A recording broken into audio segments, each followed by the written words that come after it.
Bogdan prays every Friday at the Apanayev Mosque in Kazan, the capital of the Russian Republic of Tatarstan. He is part of the large Muslim community in the city, where Islam and Orthodox Christianity are observed in roughly equal numbers. But he is one of very few there who came to Islam as a convert. I was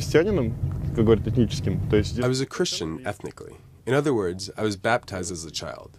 I'm Russian, as you know, but until a certain age, until about 11th grade, I took no interest in religion. I mean, I lived like the rest of young people. At school, I was surrounded mainly by Tatars, and I had one Tajik classmate. I guess they often showed me by their behavior that they belonged to a different religion.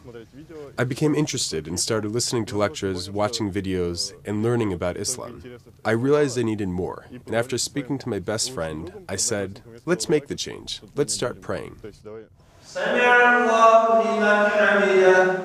There are no official statistics on the number of converts to Islam in Tatarstan or Russia as a whole, but Bogdan is not alone. Sabira, who was born Irina Tarasevich, followed a path that led from the Bible to the Quran. I simply began reading the Bible. I was 37 at the time, and I thought it was time to learn more about my religion. I come from a very observant family. We've always marked all Christian holidays. But then I read the Bible, and it said you couldn't eat pork, you couldn't paint icons, you couldn't make idols, and that simply didn't match what I saw in church. For both converts, a change in faith has meant a great deal of commitment and study. Sabira, who has 2 adult daughters, came to Kazan from Siberia 2 years ago. She studies at the Islamic University in Kazan, where she also works as a secretary and a dorm supervisor. Bogdan is earning his degree in Oriental Studies at Kazan State University. He already teaches a course in Arabic. But he says his decision to convert has not always been easy. All my friends are Christians, and in the beginning they were telling me my new way of life was something of a betrayal. The Muslim community can be skeptical as well. Bogdan and Sabira have faced questions about whether they can fully integrate into Muslim life.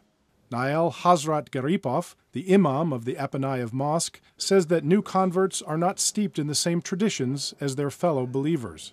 Tatar and Bashkir are languages in which Islam has been propagated in this region for many years. One of the problems is neophytes' lack of knowledge of the local languages. Besides, there are folk traditions that have been cultivated in families.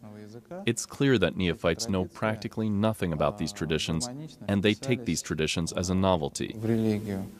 But both Sabira and Bogdan say the differences in tradition do not make them any less Muslim. Many ethnic Muslims bring in their folk traditions, which are not directly linked to Islam, but something they inherited from their grandmothers and grandfathers. Those Muslims who do not have such roots begin to study religion as it should be. They study the Quran, the Sunnah, the legal foundations, without mixing in any of those folk traditions. There are people who call themselves Muslims, but they don't act like true Muslims. On the other hand, there are people who consider themselves atheists or adherents to other religions, Christians or Jews, but I feel they're much closer to me spiritually because they act like Muslims. Bogdan accepts others who don't share his religion, but he is concerned about how his faith might be misunderstood. New converts to Islam have been involved in several recent terrorist attacks in Russia, giving rise to media depictions of converts as particularly prone to religious extremism. Bogdan says this is an unfair and distorted perspective. Imagine a Muslim, a common person, who just prays and does good deeds, and the world doesn't know about those people.